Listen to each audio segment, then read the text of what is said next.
But to the infrastructure point, to understand why, I mean, I know what you're thinking. You're thinking like payments is quite boring, and you're right. And we can't pretend any other, like I'm going to have to tell you, payments aren't that interesting, okay? So why is CBDC interesting? Well, the reason is this, and it relies on I'm a nerd about these kind of things, so I use words very carefully. There is a very big difference between electronic money and electronic cash, okay? So to understand the infrastructure, we need to make that difference. Because you're all thinking, why do we have CBDC when we already have, SC Inst and we already have SEPA and instant payments? Like, you've got to understand the difference between money and cash. So in the future, we want a resilient European infrastructure. And that means we need two kinds of infrastructure. We need electronic money. Electronic money lives in bank accounts, and it flows across banking networks. It flows across SWIFT. It flows across EBA clearing.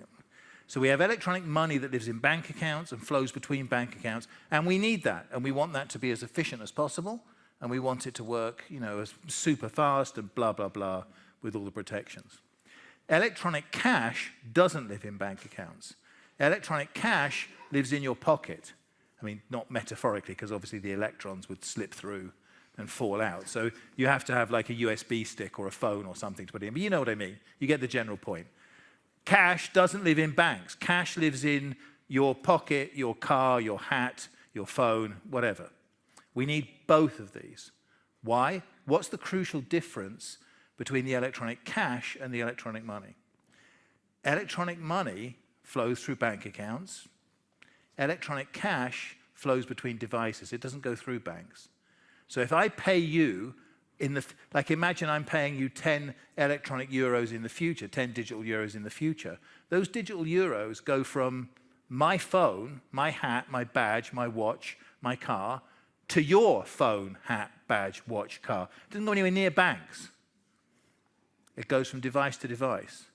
And a crucial design characteristic of electronic cash, if it's going to provide any kind of population scale benefit to the consumers, is it has to work when there's no internet, no mobile network, no electricity. It has to work like cash. So if I'm going to pay you 10 euros, the 10 euros, I don't know, I tap my phone on your phone, I tap my badge on your phone, I touch my USB stick, whatever. But the point is, it has to work when there's no power, no mobile network, no internet. And we need both kinds. So for Europe to have the resilient infrastructure that it needs for the future, we need both kinds. So to answer your point about innovation,